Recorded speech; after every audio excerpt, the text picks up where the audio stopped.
உயிர்த்தெழுந்த இயேசு கிறிஸ்துவின் வல்லமை ஊழியங்கள் வழங்கும் வசனப் பெட்டகம். இயேசுவே கர்த்தர். இயேசுவையே தேவன் ஆண்டவரும் கிறிஸ்துவுமாக்கினார். இயேசுவே ராஜாதி ராஜா, கர்த்தாதி கர்த்தா. கிறிஸ்துவே மரித்தோர் மேலும் ஜீவனுள்ளோர் மேலும் ஆண்டவர். கிறிஸ்துவே போதகரும் ஆண்டவருமாயிருக்கிறார். வசனப் பெட்டகத்தின் இன்றைய தின கருப்பொருள் பக்தி உள்ளவன். Today's theme is godly. Definition of godly. A godly person is someone who is deeply religious and shows obedience to the rules of their religion. A godly man is one that puts an emphasis on his own integrity. He strives to be honest and just. He works to develop a strong ethical foundation. He has an understanding of godly behavior and he wants to live to please God. Godly describe a positive way of life influenced by God. What the scriptures says about godly person.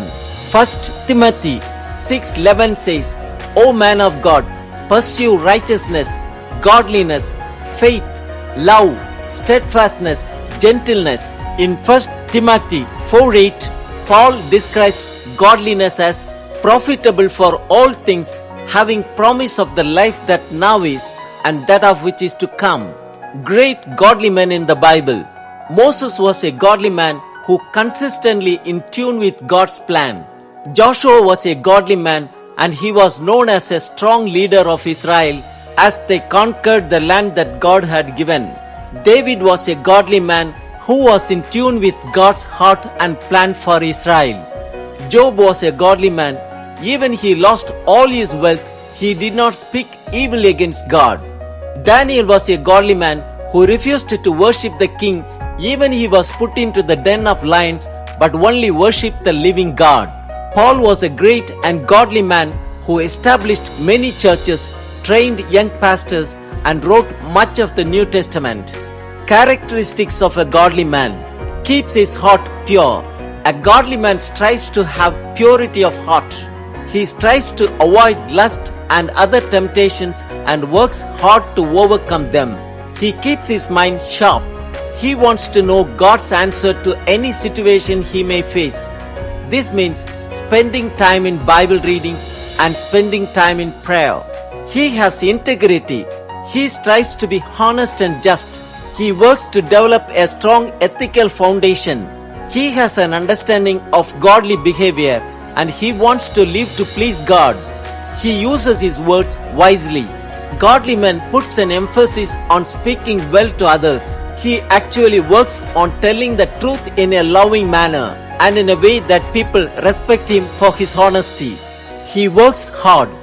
Godly man knows that God wants us to work hard and do our jobs well.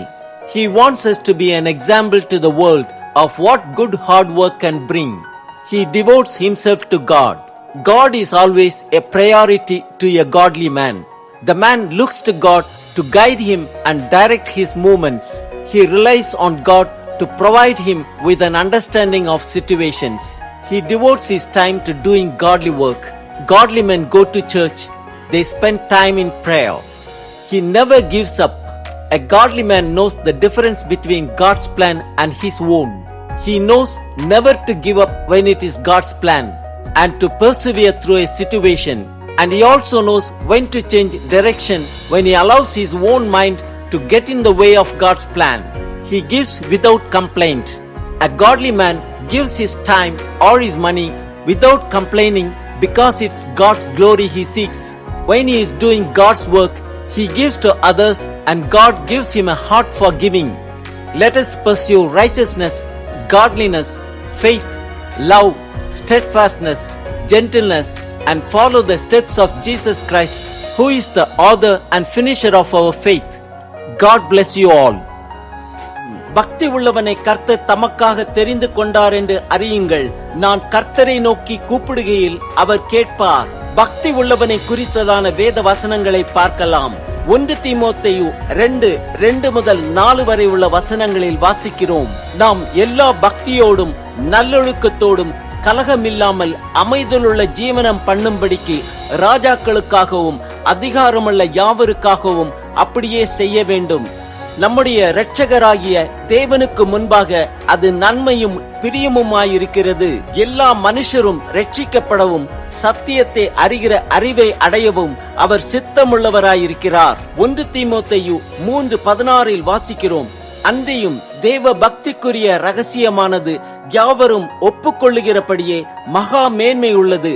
தேவன் மாம்சத்திலே வெளிப்பட்டார், ஆவியிலே நீதி உள்ளவர் என்று விளங்கப்பட்டார், தேவ தூதர்களால் காணப்பட்டார், புறஜாதிகளிடத்தில் பிரசங்கிக்கப்பட்டார், உலகத்திலே விசுவாசிக்கப்பட்டார், மகிமையிலே ஏறெடுத்துக் கொள்ளப்பட்டார்.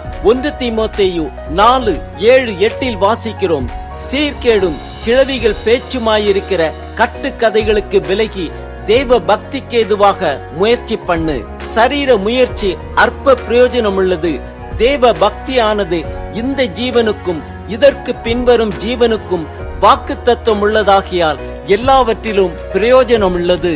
1 தீமோத்தேயு 6:5-6 வாசிக்கிறோம், கெட்ட சிந்தை உள்ளவர்களும் சத்தியமில்லாதவர்களும் தேவ பக்தியை ஆதாய தொழில் என்று எண்ணுகிறவர்களுமாயிருக்கிற மனுஷர்களால் உண்டாகும் மாறுபாடான தர்க்கங்களும் பிறக்கும்.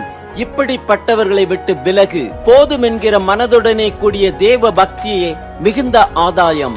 1 தீமோத்தேயு 6:11 வாசிக்கிறோம், நீயோ தேவனுடைய மனுஷனே இவைகளை விட்டோடி நீதியையும் தேவ பக்தியையும் விசுவாசத்தையும் அன்பையும் பொறுமையையும் சாந்த குணத்தையும் அடையும்படி நாடு. 2 தீமோத்தேயு 3:5 வாசிக்கிறோம், தேவ பக்தியின் வேஷத்தை தரித்து அதன் பலனை மறுதலிக்கிறவர்களாயும் இருப்பார்கள். இப்படிப்பட்டவர்களை நீ விட்டு விலகு. 2 தீமோத்தேயு 3:12 வாசிக்கிறோம், அன்றியும் கிறிஸ்து இயேசுவுக்குள் தேவ பக்தியாய் நடக்க மனதாயிருக்கிற யாவரும் துன்பப்படுவார்கள். தீத்து 1:3 வாசிக்கிறோம், பொய்யுரையாத தேவன் ஆதிகாலம் முதல் நித்திய ஜீவனை குறித்து வாக்குத்தத்தம் பண்ணி அதை குறித்த நம்பிக்கையை பற்றி தேவ பக்திக்கேதுவான சத்தியத்தை அறிகிற அறிவும் விசுவாசமும் தேவனால் தெரிந்து கொள்ளப்பட்டவர்களுக்கு உண்டானது. தீத்து 2:12 வாசிக்கிறோம், நாம் அவபக்தியையும் லௌகிக இச்சைகளையும் வெறுத்து தெளிந்த புத்தியும் நீதியும் தேவ பக்தியும் உள்ளவர்களாய் ஜீவனம் பண்ணு. தீத்து 2:14 வாசிக்கிறோம், அவர் நம்மை சகல அக்கிரமங்களினின்று மீட்டுக்கொண்டு தமக்குரிய சொந்த ஜனங்களாகவும் நற்கிரியைகளை செய்ய பக்தி வைராக்கியம் உள்ளவர்களாகவும் நம்மை சுத்திகரிக்கும்படி நமக்காக தம்மை தாமே ஒப்புக் கொடுத்தார். எபிரேயர் 5:7-8 வாசிக்கிறோம், அவர் மாம்சத்தில் இருந்த நாட்களில் தம்மை மரணத்தினின்று ரட்சிக்க வல்லமை உள்ளவரை நோக்கி பலத்த சத்தத்தோடும் கண்ணீரோடும் விண்ணப்பம் பண்ணி வேண்டுதல் செய்து தமக்கு உண்டான பயபக்தியின் நிமித்தம் கேட்கப்பட்டு அவர் குமாரனாயிருந்தும் பட்ட பாடுகளினாலே கீழ்ப்படுதலை கற்றுக்கொண்டார். எபிரேயர் 11:7 வாசிக்கிறோம், விசுவாசத்தினாலே நோவா தற்காலத்திலே காணப்படாதவைகளை குறித்து தேவ எச்சரிப்பு பெற்று பயபக்தி உள்ளவனாகி தன் குடும்பத்தை ரட்சிப்பதற்கு பேழையை உண்டு பண்ணினான்.